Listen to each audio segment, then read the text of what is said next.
This video will teach you how to play an E major 1-octave scale warm-up on the piano. First, we will look at the scale, separating out the right hand and the left hand before playing it hands together. Then we will look at the arpeggio, followed by a chord progression, and finally, we will put the whole thing together. Here is your approach to master the 1-octave warm-up. Begin by mastering the scale.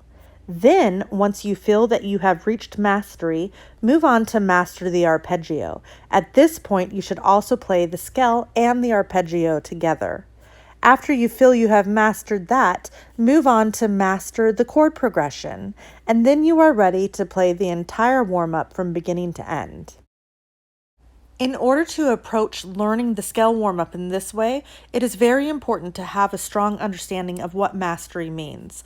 When you have mastered something, it feels like accuracy and precision. You can play it in control and with confidence. Here are the checkpoints that we use to check our progress towards mastery. Are we playing with the correct notes? Do we have the correct fingering? Are we playing at the correct tempo?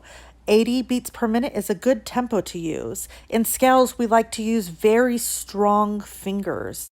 And we need to look at whether our rhythm is steady all the way through the exercise.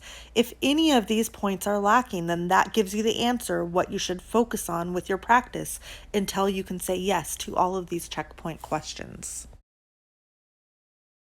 Now let's jump into E major by talking about some facts about this key. First fact is that there are 4 accidentals in E major. Accidentals are your sharps and flats and naturals. In E major, we have F sharp, C sharp, G sharp, and D sharp. The tonic note, which means the home bass note for this scale, is E. The subdominant note is A, and the dominant note is B. This is what the right hand scale looks like. Please note where the thumb goes under on the ascent and where your third finger goes over on the descent.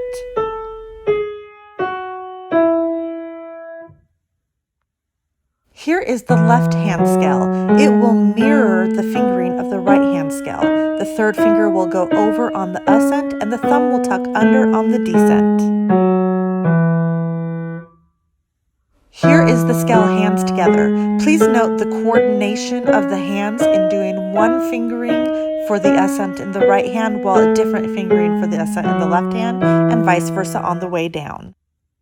Now the arpeggio. It's important to note here how the fingers stretch out so that you can cover the whole octave with one hand.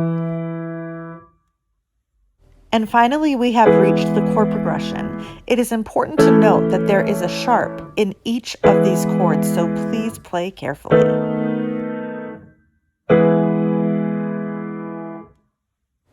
Now I will play the whole scale warm-up, beginning with the scale, moving into the arpeggio, and then the chord progression without stopping.